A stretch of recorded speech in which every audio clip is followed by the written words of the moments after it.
तो जैसा करे संग वैसा चढ़े रंग। जय स्वामीनारायण प्रभु, जय स्वामीनारायण।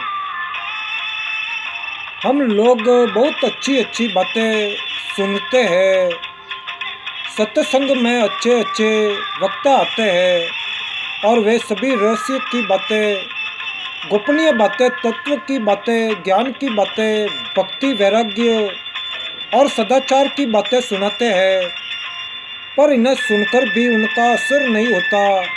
उसका क्या कारण है, ये विचार करना चाहिए। वक्ता के विषय में क्या कहूँ।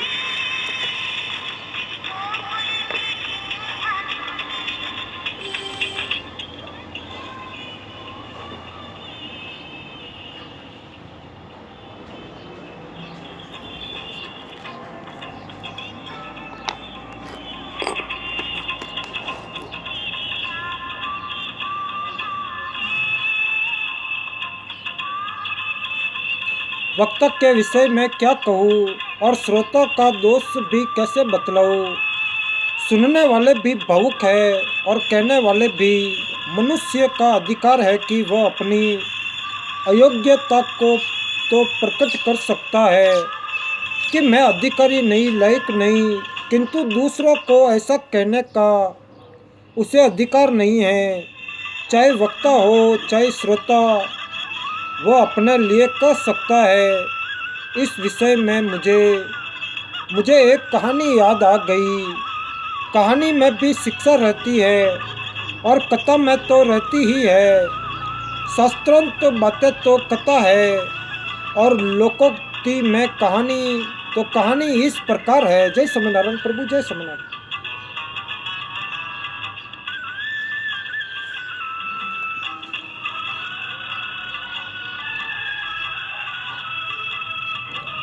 तो एक राजा थे, उनके पास एक बड़े विद्वान पंडित आया करते थे।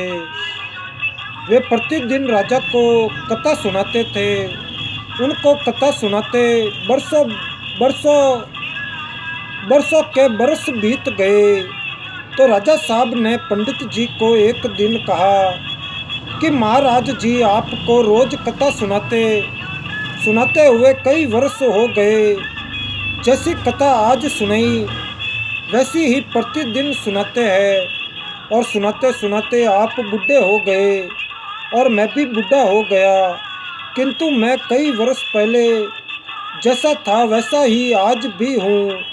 आपकी कथा के निमित्त साल भर में 3-4 हजार रुपये लग जाते हैं। वह सरकार में घाटा ही पड़ता है।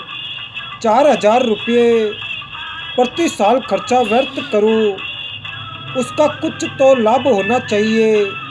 आपका और मेरा दोनों का समय नष्ट होता है और रुपया भी खर्च होता है। इसका उपाय बतलाइए कि सुधार क्यों नहीं होता। जबकि आपकी बातें मैं सुनता हूँ, आप वैराग्य, भक्ति, ज्ञान की बातें कहते हैं, किंतु आपकी बातों को सुनकर न तो मैं भक्त बना, न ज्ञानी, न सदाचारी और न योगी। आप इसका उत्तर 1 महीने के अंदर दें। यदि 1 महीने के अंदर इसका उत्तर नहीं मिलेगा तो ये कथा बंद कर दी जाएगी और आपका वेतन बंद हो जाएगा। आपको अपनी जीविका का दूसरा रास्ता देखना पड़ेगा। ये सुनकर पंडित जी के होश गुम हो गए। पंडित जी विचार करने लगे कि मैं इसका क्या जवाब दूं। पंडित जी इसी चिंता में मग्न हुए जा रहे थे कि रास्ते में उन्हें एक सच्चे महात्मा मिले। वे बड़े विरक्त और त्यागी थे। उनके चित्त में बड़ा वैराग्य था। वे वास्तव में बड़े उच्च कोटि के महापुरुष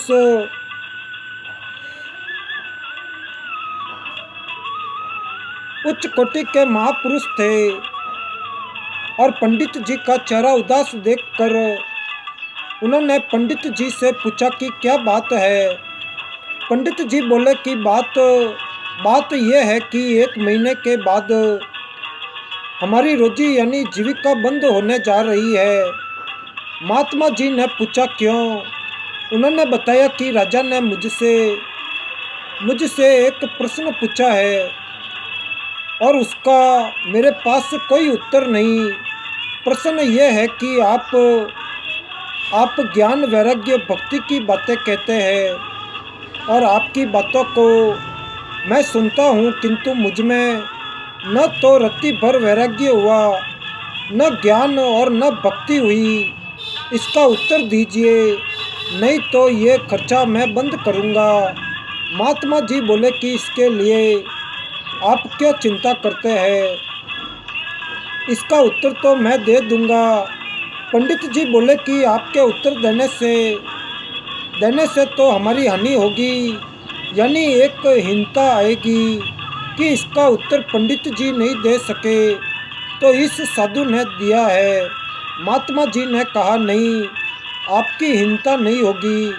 आप राजा साहब से कह देना कि ये तो मामूली बात है, इसका उत्तर तो हमारे शिष्य भी दे सकते हैं और मैं आपका शिष्य बन जाऊंगा।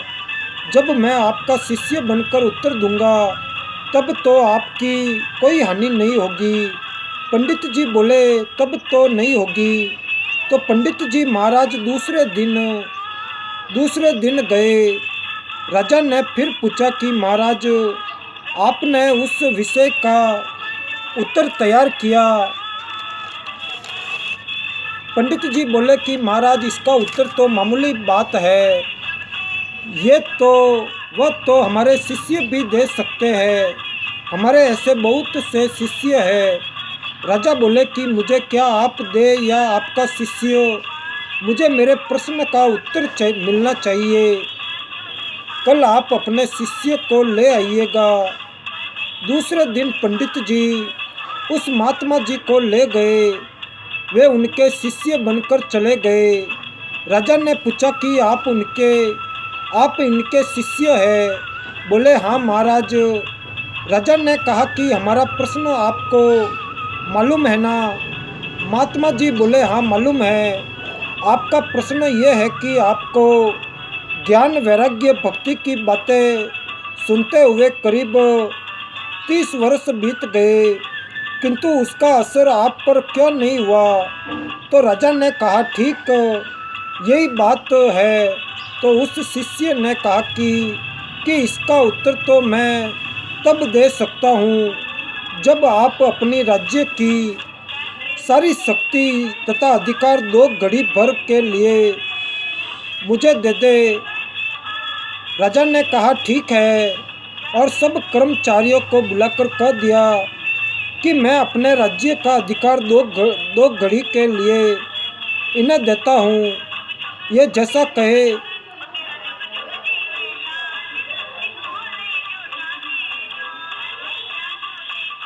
कहे वैसा ही तुम लोग करना। राजगद्दी पर बैठकर महात्मा जी ने हुक्म दिया कि पंडित जी को रस्सी से बांध दो।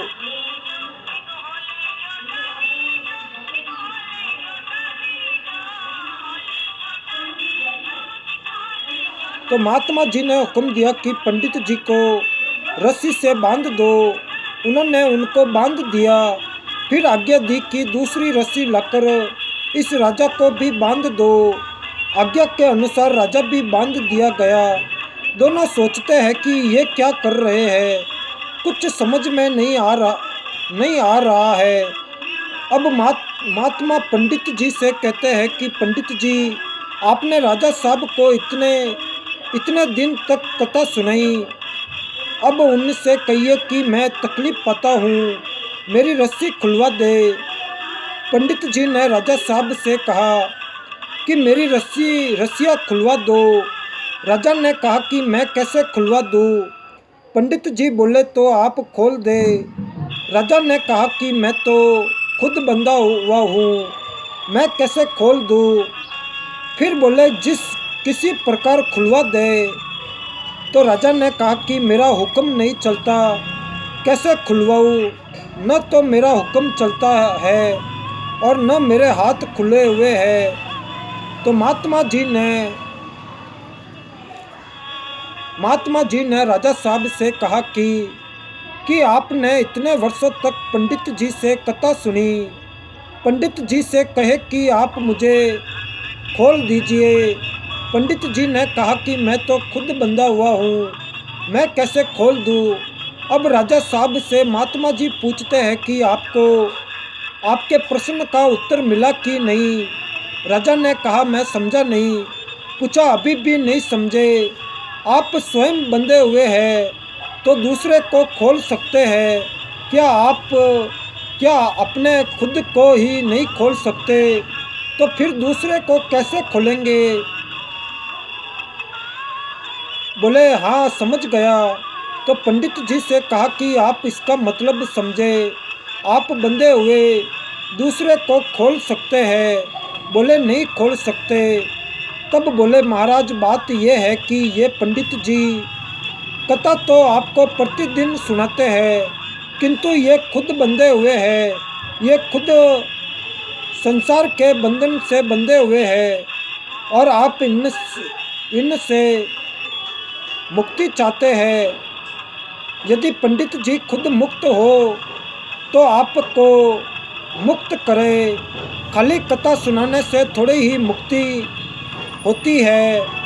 तोता और मैना राधे कृष्ण रटते रहते हैं। इनको ये ज्ञान नहीं है कि हम राधे कृष्ण क्यों करते हैं। जब बिल्ली आती है और उनको पकड़ती है तो वे राधे कृष्ण भूल कर टाई टाई करने लग जाते हैं।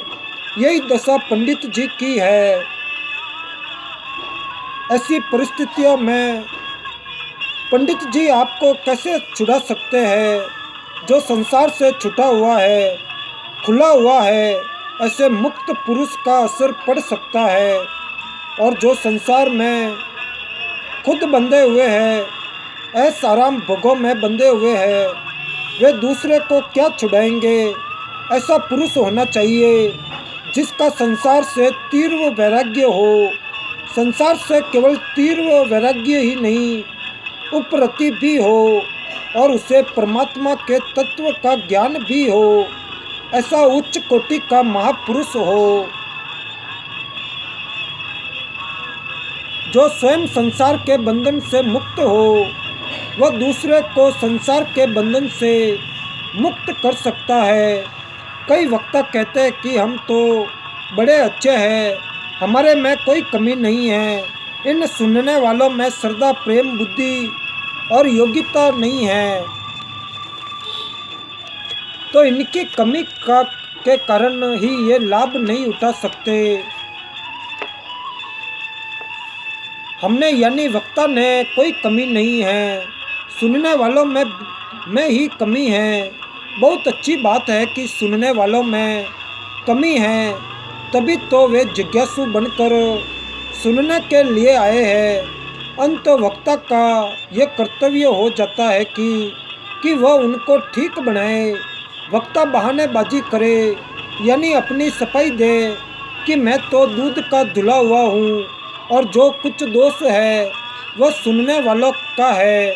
और सुनने वाले कहते हैं कि हमारे अगर दोष नहीं होता तो तुम्हारे यहाँ सुनने आते ही क्यों? दोष दूर करने के लिए ही तो आए हैं। तो वक्ता का ये कर्तव्य होना चाहिए कि वह श्रोता के दोष को दूर कर सके। वक्ता ज्ञानी होना चाहिए, क्योंकि सुनने वाले तो अज्ञानी है ही। कहने वाला यदि ज्ञानी है तो उस पर भी भार पड़ता है, अज्ञानी पर भार नहीं है।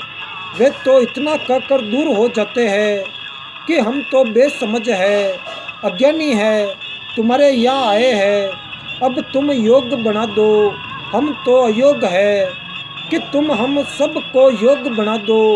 अगर योग बनाने की तुम्हारी शक्ति नहीं है तो तुम फिर अपने को उपदेष्टा, शिक्षा देने वाला, उपदेश देने वाला क्या मानते हो? इस विषय पर दूसरों के विषय में कहना कठिन है। मैं अपने विषय में कह सकता हूँ कि मैं सबको योग बना लूँ, उपदेश देकर, आदेश देकर, व्याख्यान देकर उनका अंधकार दूर कर उनका अंधकार दूर कर दूंगा।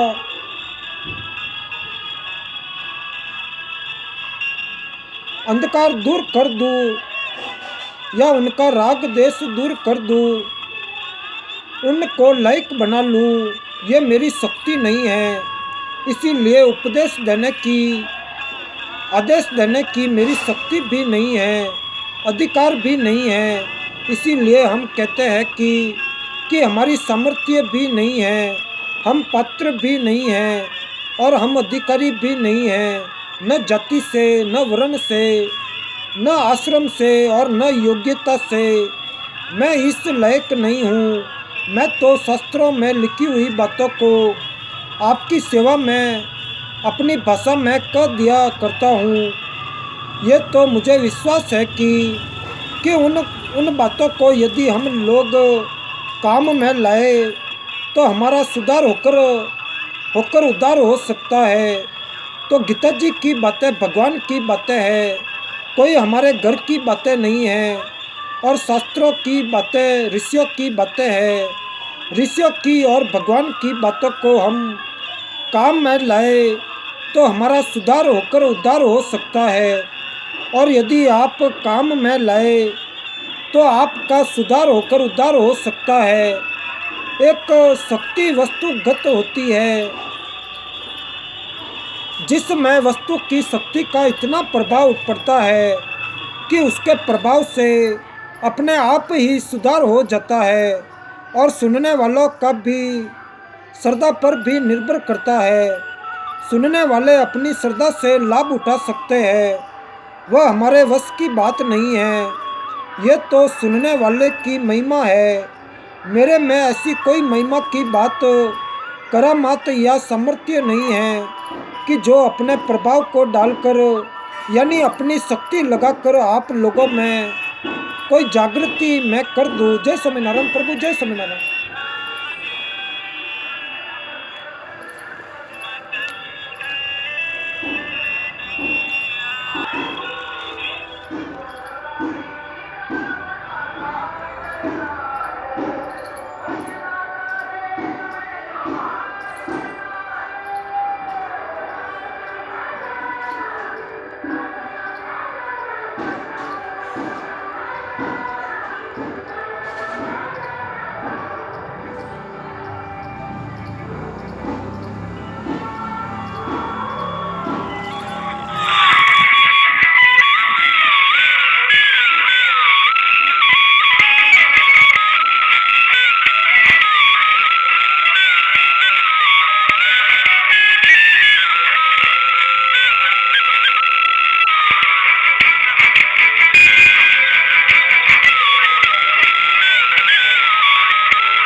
जय स्वामीनारायण प्रभु, जय स्वामीनारायण।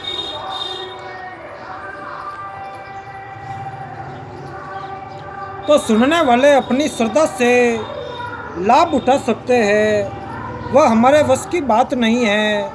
ये तो सुनने वाले की महिमा है कि मेरे में ऐसी कोई महिमा की बात नहीं, करामात या सामर्थ्य नहीं है कि जो मैं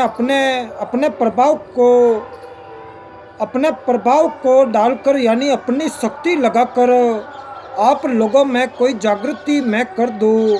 हमारी माता बहनें भली भली होती है, भाई लोग भी भले होते हैं।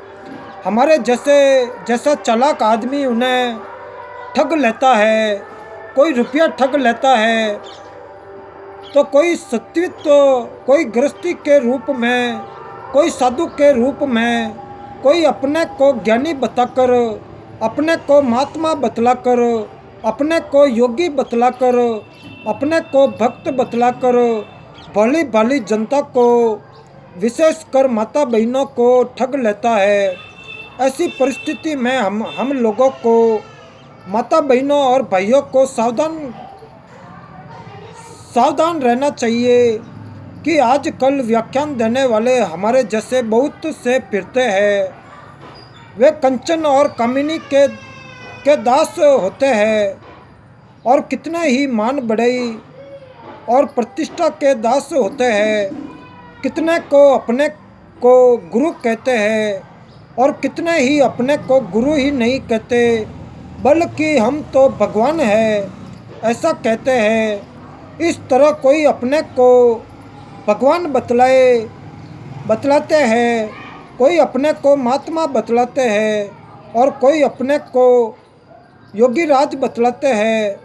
हम उनको जानते हैं कि बाबा जी की झोली में जेवड़ा है, किंतु कहते नहीं, क्योंकि कहने का अपना अधिकार नहीं है। किसी का दोष निकालना अपना अधिकार नहीं है। जानते हैं किंतु जानते हुए भी नहीं कहते।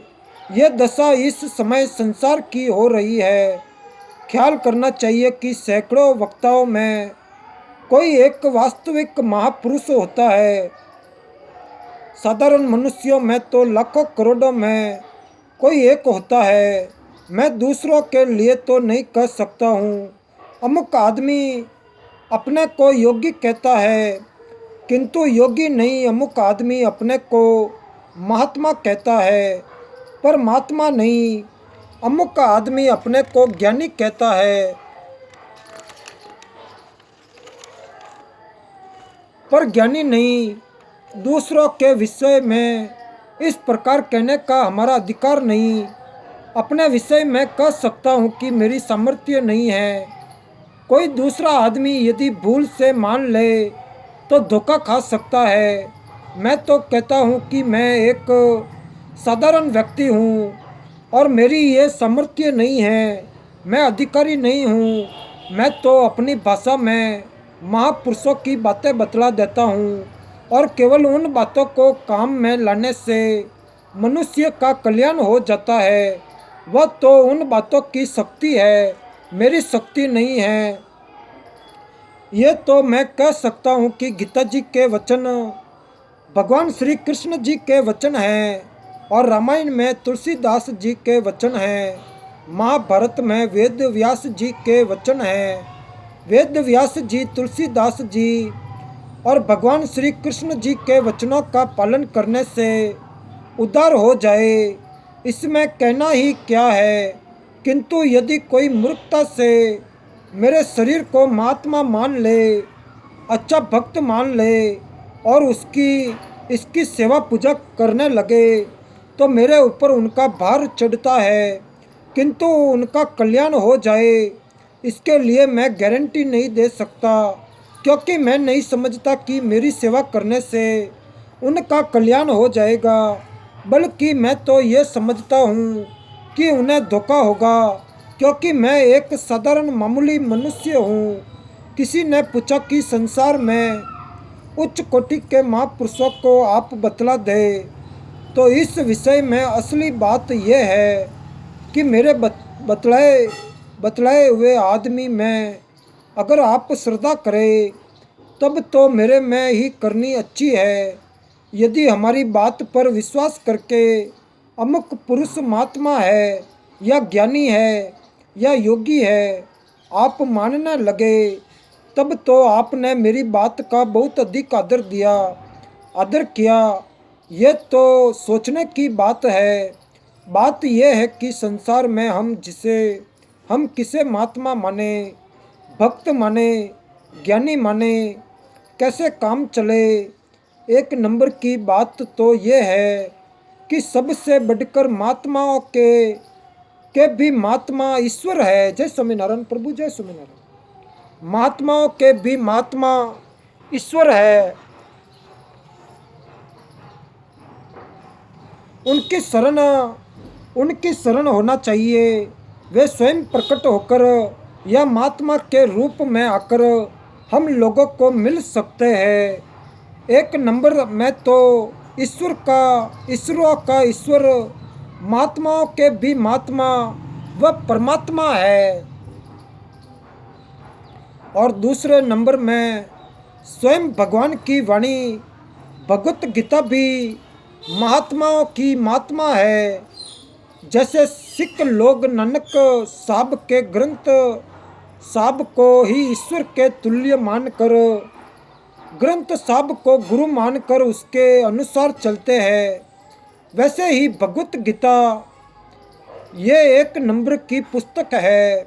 और हमारे देखने में, जानने में, अध्ययन विषय में इसके बराबर और कोई पुस्तक नहीं है। हम सर्वज्ञ नहीं, हमारे सारे शास्त्र नहीं देखे हैं, किंतु जितने देखे हैं उनमें हमें सबसे बढ़कर भगवत गीता जी मालूम दी। और भी बहुत सी अच्छी अच्छी पुस्तकें हैं, जैसे भागवत, रामायण, महाभारत आदि जितनी भी पुस्तकें हैं वे सभी अच्छी है और पुस्तकों से हम बहुत लाभ उठा सकते हैं। इसी बात को ख्याल में रख कर हम लोग पुस्तकों के प्रचार की चेष्टा करते हैं। तो गीता जी में भगवान कहते हैं कि हे अर्जुन, तेरा मेरा स्वाद यानी इस गीता शास्त्र का संसार में जो प्रचार करता है उसके समान मेरा प्यारा काम करने वाला दुनिया में न तो कोई है और न भविष्य में कोई होगा। तो भगवान ने ये घोषणा की कि गीता जी के 18वें अध्याय के 68 और 69वें श्लोक में गीता जी की बड़ी महिमा गाई है।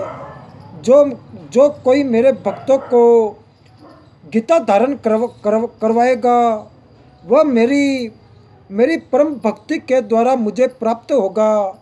इतना ही नहीं, उससे बढ़कर मेरा प्यारा काम करने वाला दुनिया में न कोई है और न भविष्य में कोई होगा।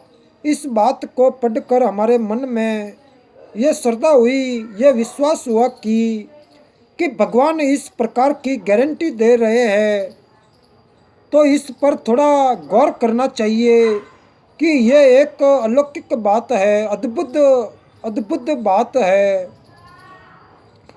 छिपी हुई रहस्य की बात है। अब तक भगवान की, गीता जी की तथा शास्त्रों की बात बताई गई, जिसका संग करने से हमारी आत्मा में तीव्र वैराग्य पैदा हो, वह श्रेष्ठ पुरुष है। और जिनका संग करने से, जिनके दर्शन से, भाषण से, स्पर्श से, चिंतन से भी हमारी आत्मा में तीव्र वैराग्य पैदा हो, तो समझ लेना चाहिए कि ये वितराग पुरुष है। क्योंकि सूर्य भगवान की रोशनी यानी धूप में हम बैठते हैं तो हम गर्म हो जाते हैं।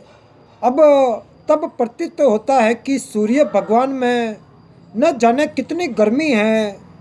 हम 5 मिनट धूप में बैठते हैं तो चरणों से लेकर मस्तक तक एकदम गर्म हो जाते हैं। तब सोचते हैं कि यह गर्मी कहाँ से आई। उसी समय ज्ञान हो जाता है कि यह गर्मी यह गर्मी सूर्य भगवान से आई है और अग्नि नज़दीक नज़दीक बैठते हैं तो उसकी शक्ति के अनुसार उसका भी ताप आता है।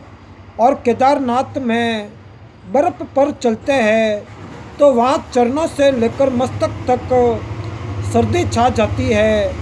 वह बर्फ़ का प्रभाव है।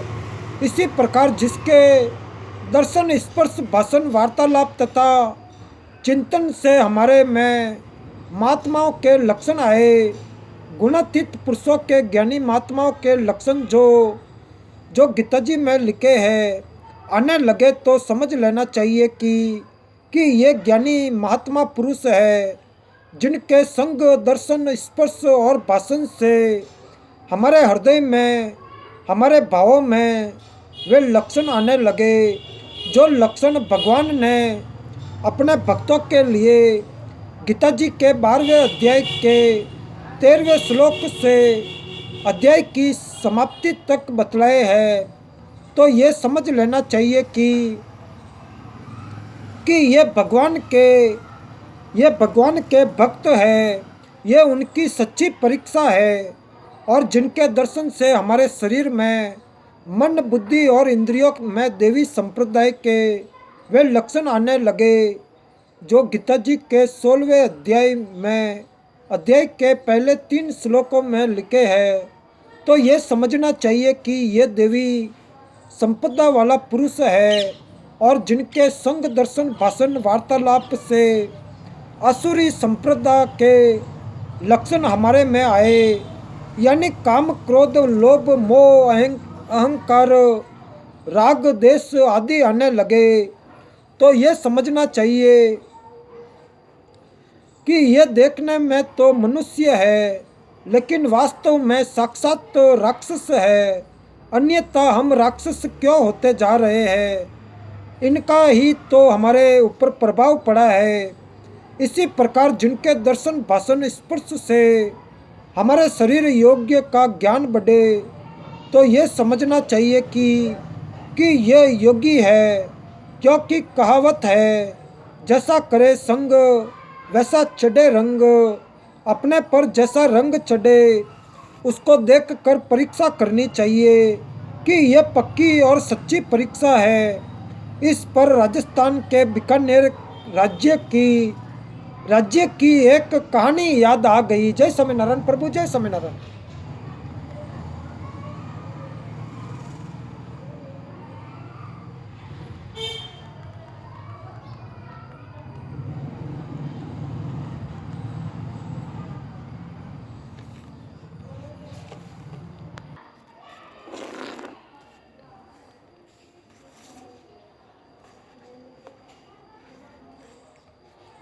तो बीकानेर राज्य में एक राजा थे। जब वे गद्दी पर बैठे तब उन्होंने बुजुर्गों तथा अपने सब कुटुंब वालों को बुलाया और कहा कि दादाजी एक बात मैं आप लोगों से पूछता हूँ। आप निर्भयता से जैसी बात आपके दिल में आए सच्ची बात कहे। वे बोले, आप पूछे चाहे छोटा ही हो, राजा की पदवी पर है, इसीलिए आदर सूचक संबोधन से बोलते हैं। तो राजा ने पूछा कि आपने यानी बूढ़े आदमियों ने हमारी 3 पुस्तकों का राज्य देखा है। मेरा भी राज्य अभी 5 वर्षों से आप लोग देख रहे हैं। इसके पहले मेरे पिताजी का राज्य था, वह भी आपने देखा है। उसके पहले मेरे दादाजी का राज्य था, उसे भी आपने देखा है। अपेक्षाकृत हमारे तीनों के राज्य में किसका राज्य बढ़िया है? मेरा शासन बढ़िया है या मेरे पिताजी का शासन बढ़िया था या मेरे दादाजी का शासन बढ़िया था? तो एक बुजुर्ग ने कहा, कुंवर साहब, आप बड़े आदमी हैं, आपकी परीक्षा हम लोग नहीं कर सकते। आपकी और आपके पिताजी और आपके दादाजी की परीक्षा करना हमारी सामर्थ्य से बाहर है। हम अपने पर जो असर पड़ा वह बात कर सकते हैं, उससे आप अंदाज़ा लगा दीजिए। तो उन्होंने कहा कि जब आपके दादाजी का राज्य था तब मेरी उम्र 20 साल की थी और मैं बालू के टीले पर से आ रहा था। मेरे कानों में एक स्त्री के रोने की आवाज़ पड़ी। मैं उसके पास गया। वह वैश्य जाति की स्त्री थी। उसके शरीर पर लगभग 10,000 के जेवर लदे हुए थे। वह रो रही थी। मैंने पूछा कि बहन तू क्यों रो रही है। उसने बतलाया कि मैं मुकलावा गहना लेकर अपने पीर से ससुराल जा रही थी और मेरे साथ बैलगाड़ी तथा ऊँट पर हजारों रुपये का सामान लदा हुआ था। मेरे साथ बहुत रक्षक भी थे, किंतु 20 आदमियों का दस्यु दल आया और एकाएक हमला कर दिया। हमारे जितने आदमी थे सब भाग गए तथा मैं भी भाग गई और वे सब माल लूट कर ले गए। मैं अपने प्राणों को बचाकर इस टीले पर चली आई हूँ और मैंने उसके पीर तथा ससुराल का पता पूछा। वह उसने बतला दिया। मैं उसके ससुराल वालों को जानता था। मैंने कहा कि बहन तू कोई बात की फिक्र मत कर, मैं तुम्हें घर पहुंचा दूंगा। अपनी बहन के समान समझकर मैं उसे उसकी ससुराल ले गया। ससुराल वाले उसकी खोज में थे ही। उनके पास पहले ही खबर पहुंच गई थी कि डाकू आए और सब धन लूट कर ले गए और अपनी बहू का भी पता नहीं कहाँ है।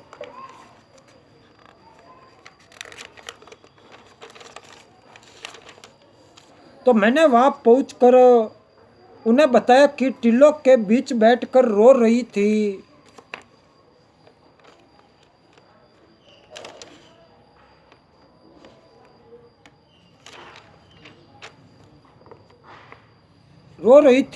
वह घर पहुंचकर बेहाल होकर रोने लगी और अपनी सास ससुर पति को कहने लगी कि मेरी बड़ी भारी दुर्दशा हुई।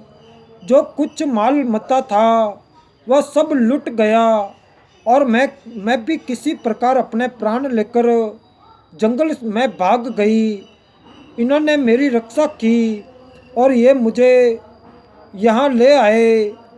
मैं इनका क्या गुण गाऊँ। अब आप लोग इनको संतुष्ट करके भेजे।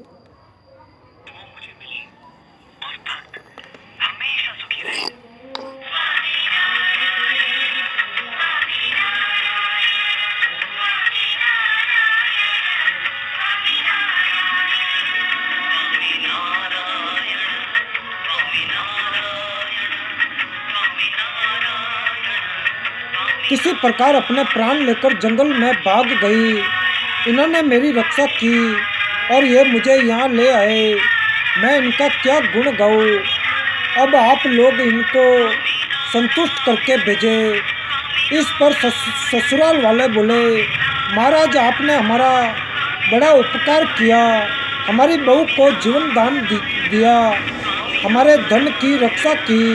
हम आपको 1,000 रुपया पुरस्कार देना चाहते हैं।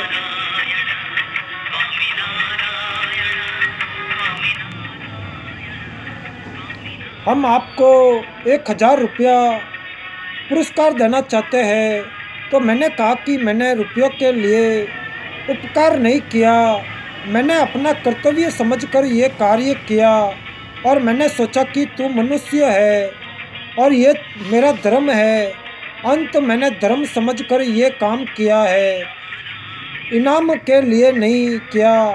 उन्होंने बहुत कोशिश की और कहा अच्छा 500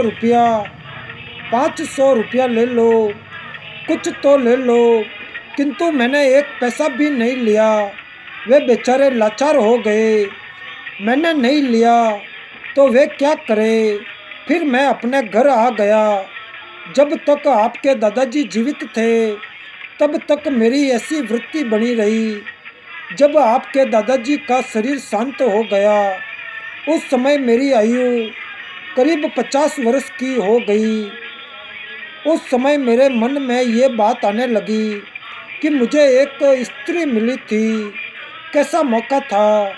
जंगल में उसका 10,000 रुपये का जेवर उतार लेते तो मुझे कौन पकड़ता, और वे 10,000 रुपये और आज तक ब्याज होता तो कितना होता, क्योंकि 8 आने के ब्याज से 12 वर्ष में दुगना होता है।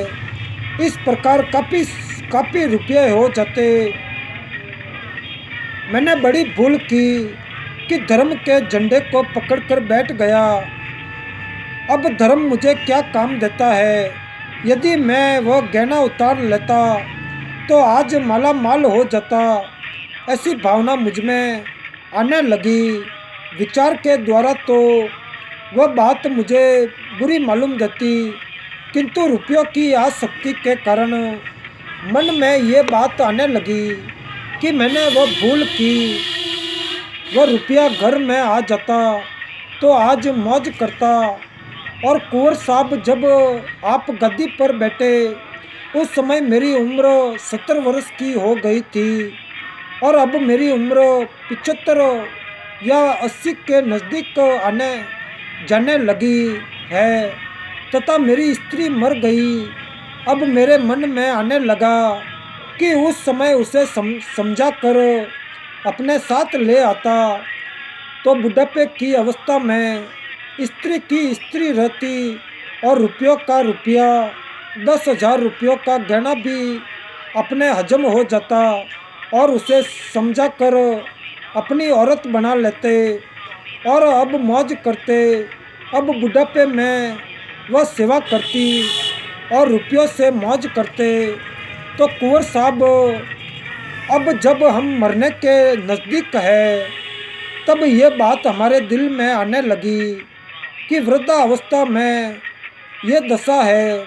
और कुंवर साहब, हमने तो अपनी दशा आपको बतलाई। आप में कौन बड़ा कौन छोटा, उसका निर्णय करने की हमारी सामर्थ्य नहीं। मैंने तो आपको ये बतला दिया कि आपके राज्य में हमारे मन की ये दशा है, और आपके बाप के राज्य में ये दशा थी, और आपके दादाजी के राज्य में ये दशा थी। अब किसका राज्य बढ़िया और किस का राज्य घटिया, इसका अंदाज तो आप स्वयं ही लगाए। तो कहने का अभिप्राय ये है कि जैसा करे संग वैसा चढ़े रंग। कोयले की दलाली में हाथ काला होता ही है। हम कोयले की खान में गए तो हमारा कपड़ा भी काला हो गया। ये बात हमने अक्सर बहुत जगह देखी है, आजमाइश करके देखी है कि जैसा संग किया गया है उसका असर जरूर होगा। अपने ऊपर जैसा असर हो उससे हमें अंदाज लगाना चाहिए कि यह असली परीक्षा है। और मैंने ये जो कुछ युक्ति बतलाई, ये युक्ति ऐसी बलवान है कि इसके लिए किसी को पूछने की आवश्यकता नहीं है। जय स्वामीनारायण प्रभु, जय स्वामीनारायण।